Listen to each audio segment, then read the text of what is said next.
Muito bem, a gente está de volta com o Sport Center. Já vamos falar da vitória, importante vitória do Botafogo, jogando no Newton Santos sobre o Fortaleza, 2-0.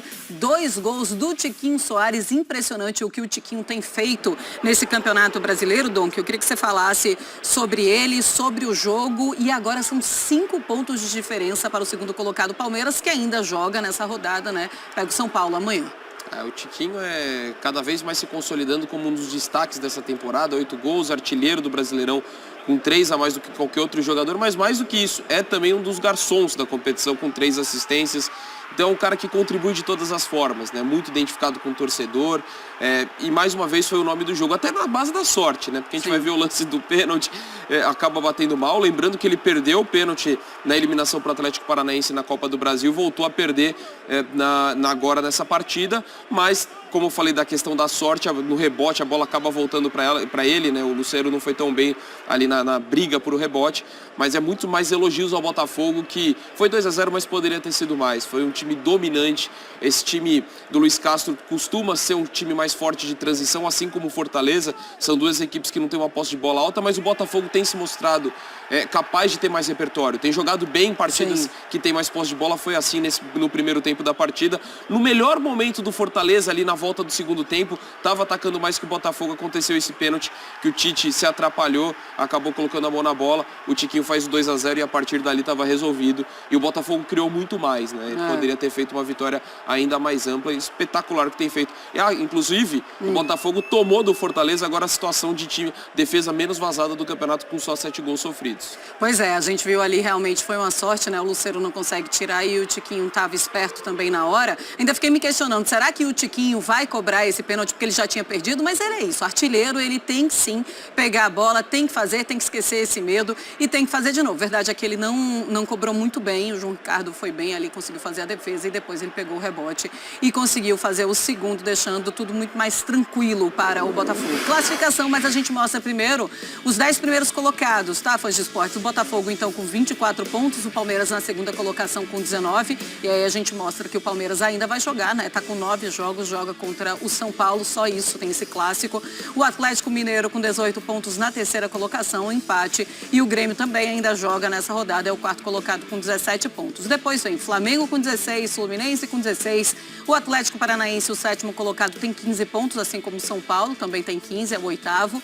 E o Cruzeiro na nona colocação com 14 pontos, Fortaleza agora na 10ª colocação, 14 pontos também para o Fortaleza. A gente já pode começar pensando nesse Botafogo como vai brigar sim até o fim pelo título, ou ainda é muito cedo, apesar de já estarmos na 10ª rodada? Tem muita coisa pela frente. Tem muita coisa pela frente, né? Não é um campeonato simples pro Botafogo, tendo em vista até a concorrência. Acho que tem elencos mais encorpados e a gente fala de um Botafogo forte também na Sul-Americana, tem grandes possibilidades de terminar como líder. Vejo como nos principais candidatos ao título da Sul-Americana. A questão, vamos ver quanto que o elenco vai conseguir dar conta. Acho que o Botafogo não é só um time de 11 titulares, tem boas opções, quando o Luiz Castro precisa fazer algumas alterações, consegue. Só que você está falando de um Palmeiras que tem sido muito forte nas últimas temporadas. Eu acho que colocar ele como favorito ao título eu acho precoce, eu acho não é para tanto. Mas o Botafogo é um sério candidato ao título. A gente já está falando de 10 rodadas, com um desempenho que não oscila. Como eu falei antes, um time que está conseguindo mostrar repertório também, tendo que propor o jogo, tendo mais posse de bola. Então, para mim, eu acredito que ele vai ficar na parte de cima da tabela até a reta final. Não sei se brigando pelo título. E aí, se a gente colocar aqui alguns treinadores que começam a fazer bons campeonatos brasileiros e bons trabalhos com suas equipes. Aí a gente coloca o Sampaoli, a gente coloca o Kudê, a gente coloca também o Abel Ferreira, o Vojvoda e o Luiz Castro. Já entra nisso? E se você fosse colocar ali no ranking, como que você colocaria? Essa daí é uma missão bem... É difícil, né? É difícil, mas assim, eu não tenho como não colocar o Abel Ferreira no primeiro lugar por tudo que ele fez e a manutenção. Ok, o Palmeiras não é líder, mas em pontos perdidos só está 2 atrás do Botafogo no início de campeonato. O Palmeiras está classificado na Libertadores, já ganhou um título do Campeonato Paulista, já ganhou do Flamengo, né, na Recopa, na Supercopa do Brasil, perdão. Sim. Então, assim, é um Palmeiras que se mantém no mais alto nível. O Botafogo faz um início de temporada espetacular, mas você não pode desconsiderar toda a bagagem do Abel. Então, eu colocaria ele em primeiro e, considerando o momento, do Luiz Castro está acima dos demais. Você colocaria em segundo o Luiz Castro Hoje já, eu colocaria então? em segundo. Assim, é lógico que a gente não está avaliando a carreira, você vai pegar treinadores como o Sampaoli, que é espetacular. Mas, pelo momento, eu colocaria o Luiz Castro. Acho que o que ele tem feito a regularidade no Botafogo, que a gente, como eu falei, não estamos falando só do líder do brasileiro, mas do time que lidera um grupo não nada fácil, com a LDO na Sul-Americana. E a sequência do trabalho, quanto que esse cara sofreu tantas críticas, viu o torcedor criticar e agora está colhendo fruto, por isso que ele entra em segundo. O Vojvoda, que era o segundo colocado para mim antes, agora ele cai na terceira colocação. Não porque esteja fazendo um trabalho ruim nesse momento, embora o Fortaleza tenha numa sequência não tão legal, embora já tenha classificado como líder da Sul-Americana, já está nas oitavas, mas pela sequência muito mais mérito do Botafogo do que demérito do Fortaleza, colocaria ali em terceiro.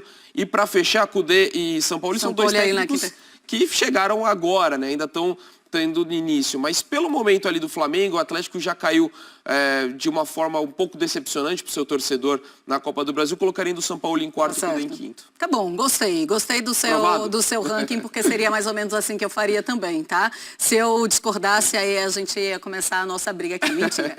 Olha, Fãs de Esportes, eu quero mostrar também como é que foi essa partida. Então a gente tem números do jogo para vocês, de Botafogo e Fortaleza, posse de bola do Botafogo 55-45, passes certos 423 a 335, para a gente ver que o Fortaleza não facilitou a vida do Botafogo, apesar do Botafogo ter ficado na frente absolutamente todos esses itens. Chutes 21, 10 certos, o Fortaleza 9 chutes, 3 certos, grandes chances o Botafogo teve 9 e o Fortaleza não teve nenhum. Eu acho que exagero esse nenhum aí, porque o Fortaleza teve sim 2 chances que eu acho que foi bem. E escanteios, 7 para o Botafogo e 3 para o Fortaleza. Tá aí então estatísticas desse Botafogo e Fortaleza pela 10ª rodada do Campeonato Brasileiro. E o Tiquinho Soares saiu muito aplaudido. Era dúvida, todo mundo naquela expectativa se ele iria ou não entrar, e saiu muito aplaudido. Como não poderia deixar de ser também, né? Não tem como, né? E foi até curioso a confirmação da escalação. Foi o filho dele lá numa live que falou que ele ia jogar. Foi lá, jogou e arrebentou. Aplausos de todo mundo, inclusive John Textor, que estava ali no Newton Santos, aplaudiu de pé depois do segundo gol. E é isso. É fácil você gostar do Tiquinho Soares, porque mais do que artilharia e tudo que ele tem feito no campo, ele é aquele cara que se entrega demais. Então, assim, mesmo que as coisas não deem certo, ele já ganha identificação do torcedor. Dando certo, aí não tenho nem o que falar. Aí esquece. Muito bem, tá aí o abraço do Luiz Castro no Tiquinho Soares.